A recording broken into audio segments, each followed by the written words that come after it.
time, dealt with adversity, but you paid it no mind. Soon as the tip-off came, it was go time. Let's take them back, crazy ace with the fro. I was 8 years old, rocking purple and gold. Take them to the hole, no need for picking. What's good, people? You dropped that 8, came back as 24. 20 seasons that you gave the game. All the blood, sweat, and tears we all. Let some people hop on. Boy Larry gonna hop on in a minute. We're gonna go from there. Kobe Bryant. Best to ever do it. Handles to the jump shot, boy, your game fluid. Injuries came, we watched you play through it. The Mamba mentality created Trey Lewis. I lost my favorite player, I don't know how to feel. You the real, I used to study your moves just to copy your skills. Just thinking about it now still give me the chills. The world is mourning, it's very sad. My dog, what up, bro? What up, bro? Man, not too much, man. How you doing? Life's good, man. Just trying to stay healthy, stay out the way. How about you? Man, same here, bro. Same here. So I appreciate you hopping on, man. We're gonna get right into things, man. We're gonna get right into things, bro. But yeah, first of all, I definitely want to know how you doing, how you holding up during these times. Obviously, normal situations, you would be playing, or it would be a different, circumstances. So, what you've been up to. It's different. It's different, bro.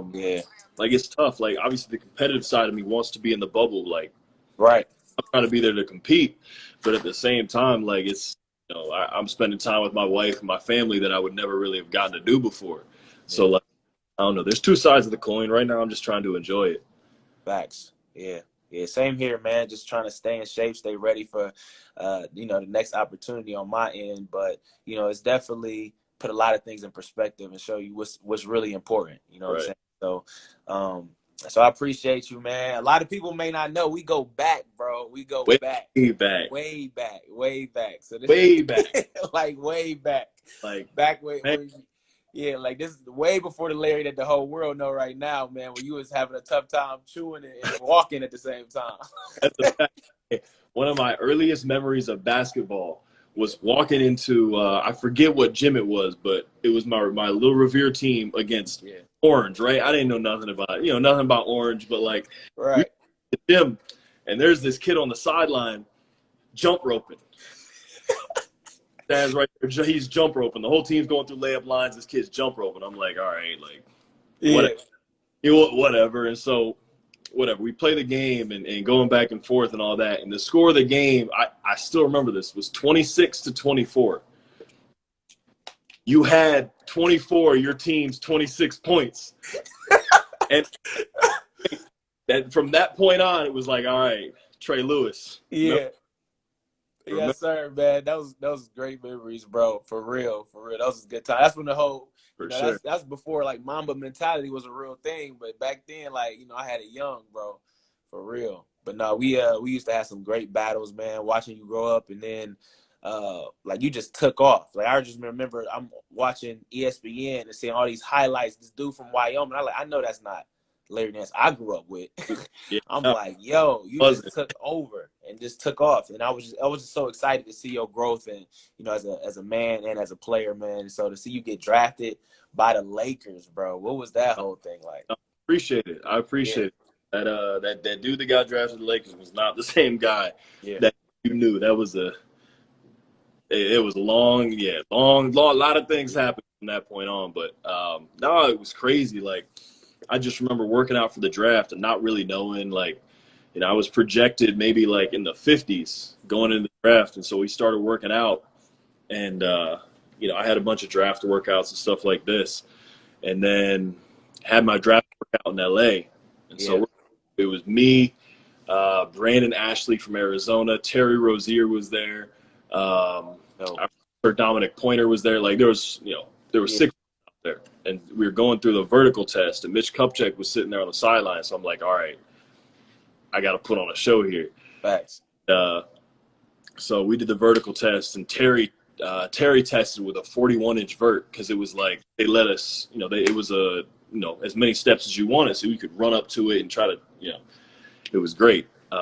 So Terry got a 41, and at the beginning of the workout, I hit a 46. Yo. Beginning of the workout.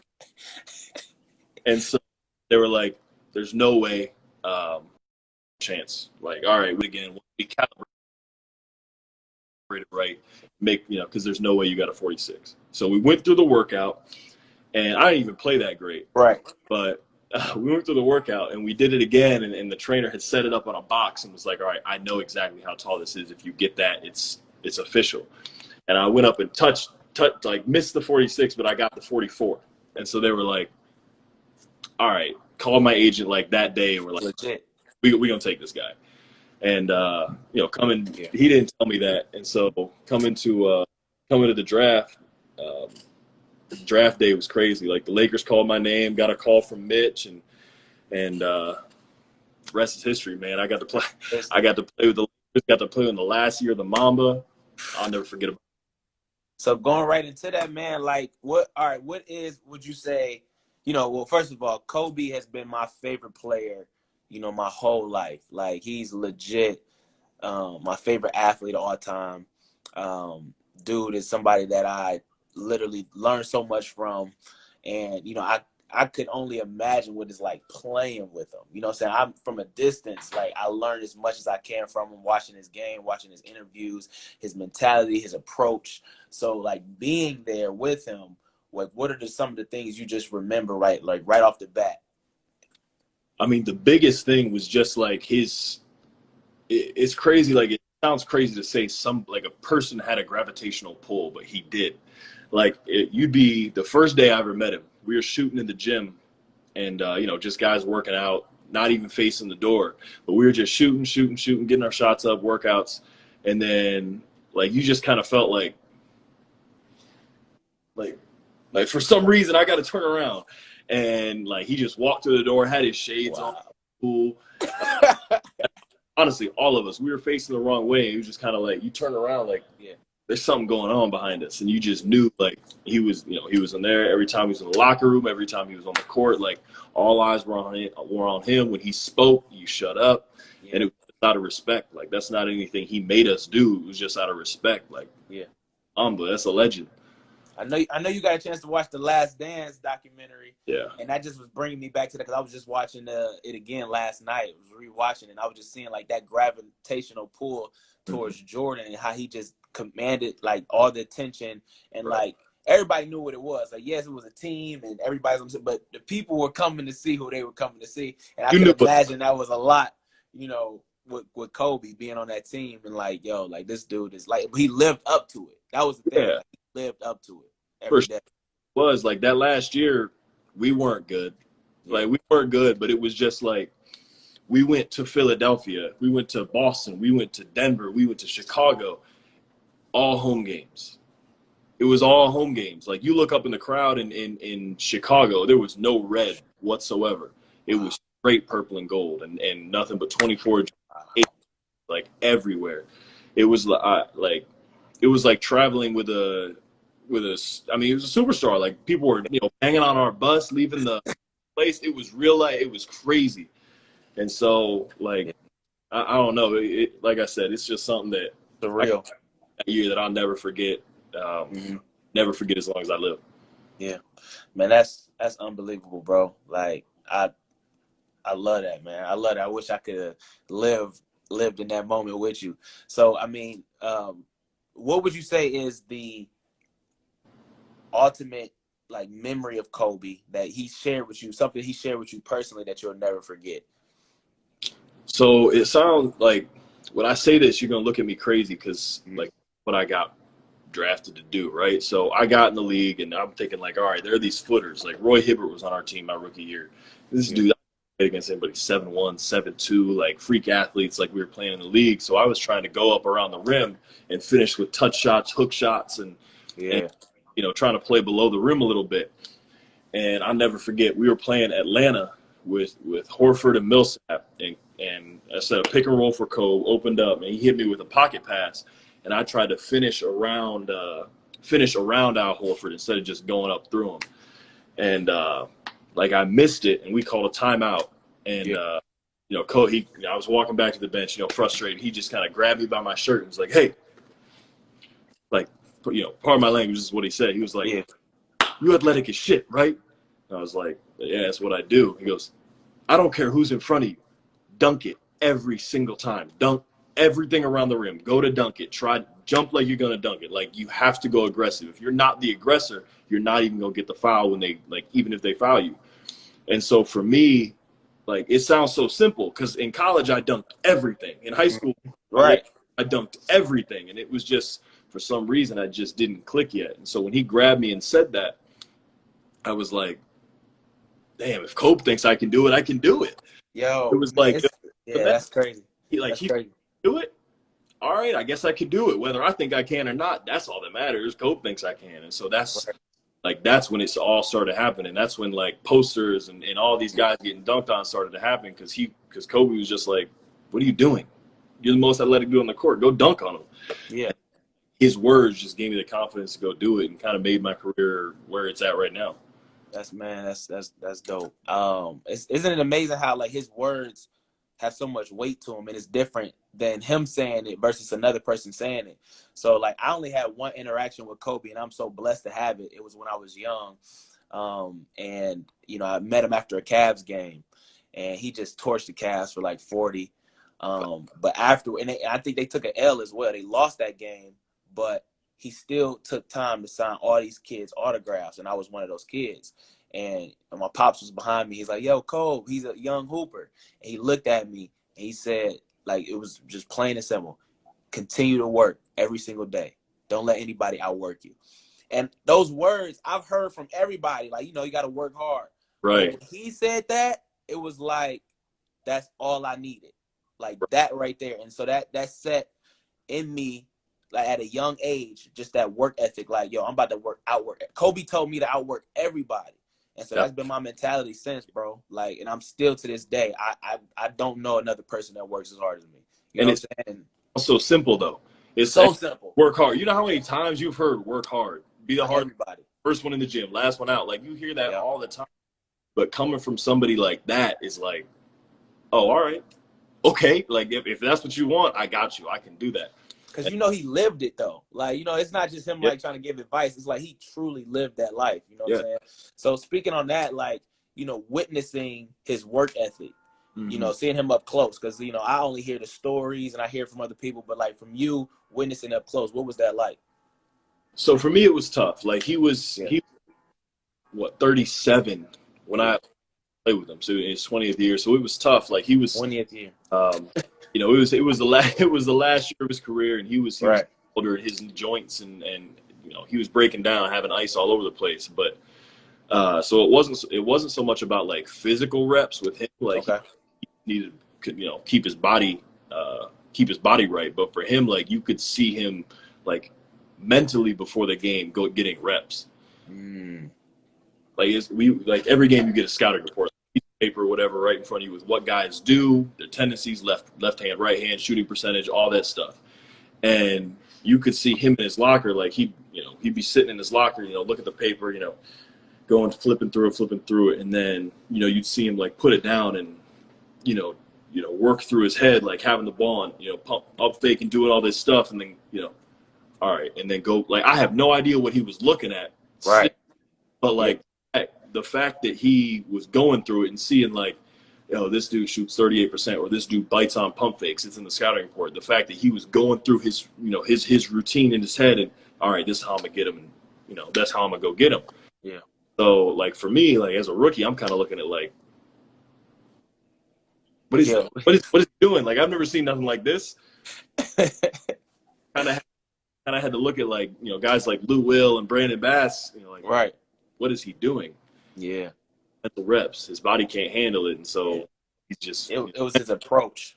His approach to the game was different than anybody else. I think, you know, attention to detail, like the little things. So yeah, he's my all-time favorite. You know, and, you know, I think he's the best ever. That's my personal opinion. A lot of people disagree with me, but I think he's the best ever.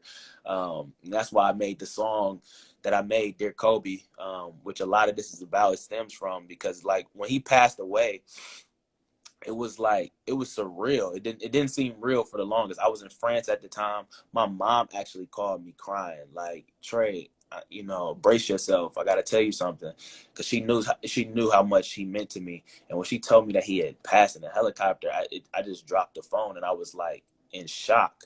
You know, I lost my grandmother, not too long ago, but even that didn't hit me as hard as it felt when I learned that Kobe passed. So like for him to have that impact on me, and like I'm just like, wow, like, and I know the whole world felt that. Everybody was impacted by his loss, because it's like you would never imagine, your hero, losing a hero. Like, your legends aren't supposed to die like that, go out like that. So it's just it hit me so hard, and I didn't know any other way to express it.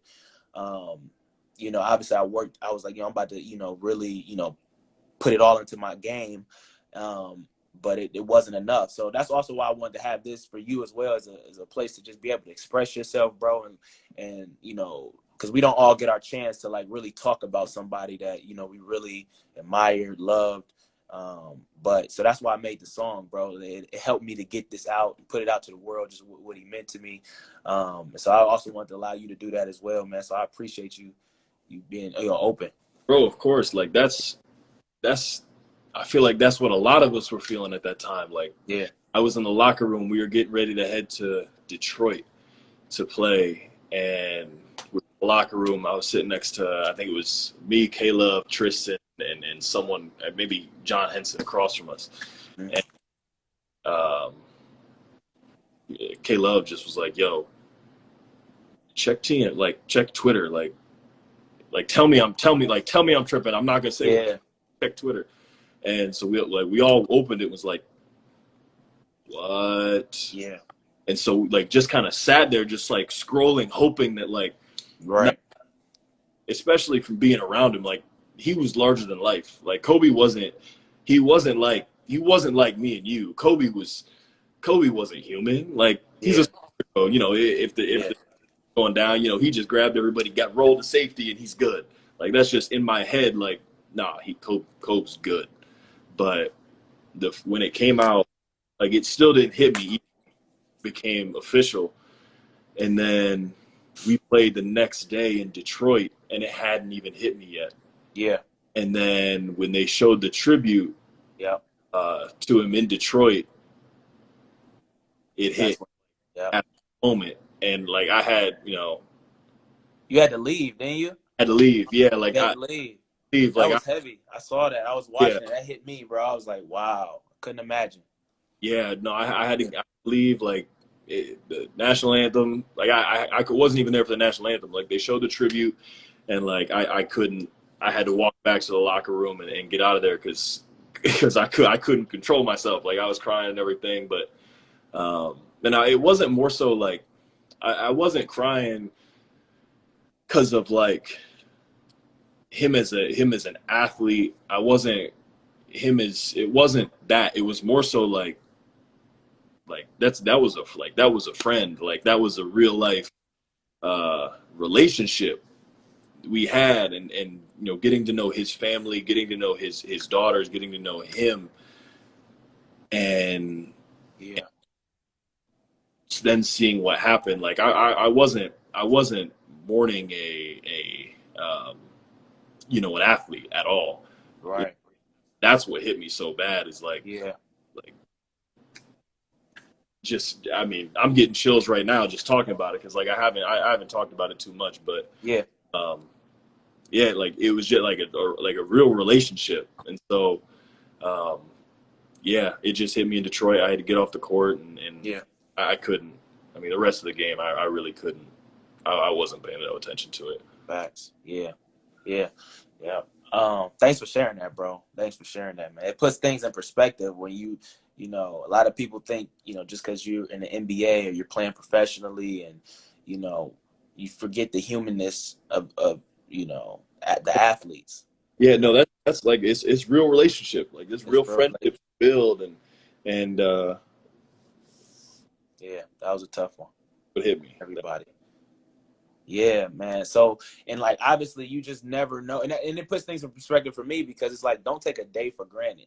Like if anything, his life shows you don't have to be doing anything wrong to lose your life. He was, taking his daughter to the gym And it just shows you, like, we can't take moments for granted. You know, when we have opportunities to go out here and shed light on the world, like, let's do it to our best ability. When we get a chance to have genuine relationships and friendships in our life, let's really value them. So it taught me a lot about life. So, I mean, with that said, you know, this could be one of the last questions.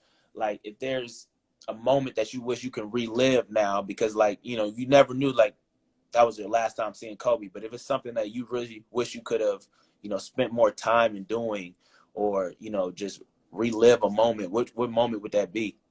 So of course I've got, you know, like I said, I've got 100 different memories from that year, but the biggest one that sticks with me, and you know, I've got the video saved in my phone, I posted it to my Instagram, like the biggest one that sticks with me is during the 60-point game. After he scored all his points, made his 60th free throw, we got a stop, and he threw the ball he threw the ball down the court to JC, who dunked it. Yep. Like D'Lo, Julius, and JC were kind of celebrating on the other end, and Kobe was down here. So I ran back down to the other end of the court and just like hugged. I think he went for the high five. I just you know, I just hugged him. Was like, yo, you are the man. And like real, like he didn't get that hug, but I was giving it to him. So yeah. And so, you know, I just ran down the court and just, you know, just kind of told him like, thank you for sharing this year with me. Like, thank you for allowing me to be on the court with you. Like, Mamba forever. Like, for real. Like, I'm with you forever. And yeah, like for me, that moment was just like I could lose that year and still have that moment be fine. That's with me all the time. Yeah, I made sure I put that moment in the video. Yeah. I knew that was a huge moment. That was literally my favorite sports memory of all time. I mean, him performing like that, the last game, 20th season, you know, his last game, he went out, you know, in Kobe fashion. It's the ultimate sports moment. I think the best sports moment in history. I'm obviously biased, but I think it definitely is. And for you to share that moment in that, that's definitely why I had to put that in the song as well. You being my bro, I'm like, yo, we're gonna do it right. So I'm happy we got to capture that. I saw that. Yeah. What'd you think of the tribute, man? What'd you think of the song? Bro, I loved it. Yeah. Loved it because, like, I don't know. Again, like I like thinking back to, it's crazy. Like, because I'm thinking back to fourth grade Trey, and I'm like that in the video. You out there like working out, and it's just like the progression of it. Like, man, I'm telling you, I'm a fan. Like, I love the tribute, love the video. I'm with it. I'm with it. I appreciate it, bro. That means a lot to me, man. Yeah, that's awesome. It means a lot to me. So yeah, bro. I appreciate you for taking the time to do this, man. Hey, I got one more thing to show you. What you got? Right, so I got hold on, I gotta turn my lights on. So I got a basement full of jerseys, right? Mm-hmm. And you know, I got my you know, my dad's, Dirk's, D-Wade's, you know, soccer players over here, and then standalone by itself, I got my Mamba right here, right? Mm-hmm. And so it's in this glass case, but the story behind this jersey, right? So you got it signed and everything. The story behind this jersey is 60-point game, right? There was a kiosk in the back tunnel of Staples for, like, you know, for players and whoever could get back there. It's just like, you know, some more exclusive stuff. So I was walking back there with Roy Hibbert, and it was just me and him. We saw these two jerseys. It was one of three. And so it was expensive jersey, but, like, you know what? It's Mamba. It's Mamba night. We got to represent for Kobe. It's got, like, all his accomplishments on the side. Like, it's got the snake skin, you know, woven into it and everything. Yeah. So we bought it, and I had, you know, after the game, like, you know, he was, you know, everybody's in the locker room celebrating and everything. And I asked him if he could sign it for me.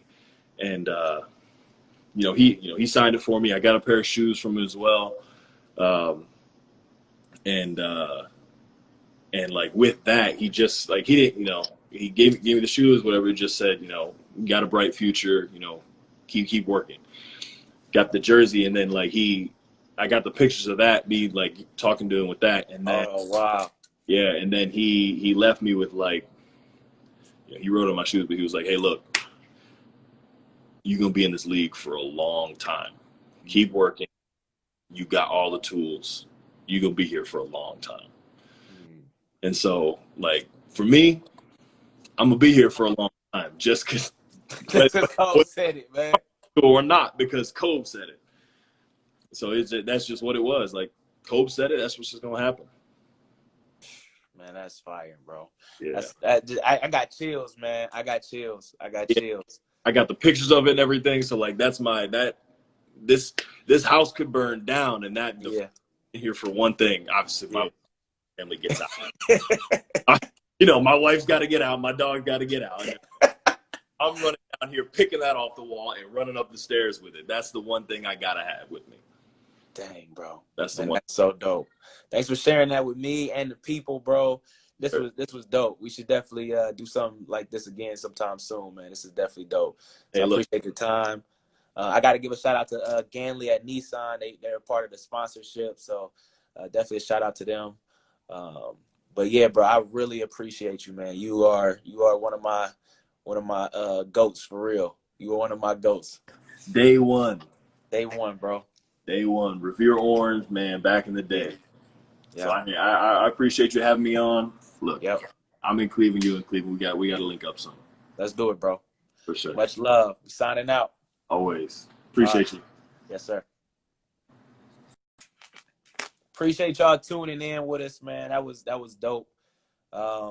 Larry, man, that's a great dude. Since I met him, him and his father, they've always been solid people, always shown love, always reached out to make sure if I was good. Just saw Larry when I was playing with Portland in the summer league in Vegas. What was that? Last year or the year before, and just really always making sure I was good, man. He was always telling me if there's anything you need, let me know. And so it's obviously before all of this happened with Kobe, but that was somebody that we both admired, loved, respected. So we just appreciate y'all for joining in. We had a lot of people on here. That was love. So go check out the song Dear Kobe. The music video is up on YouTube. I hope y'all appreciated this. I appreciate y'all. Much love.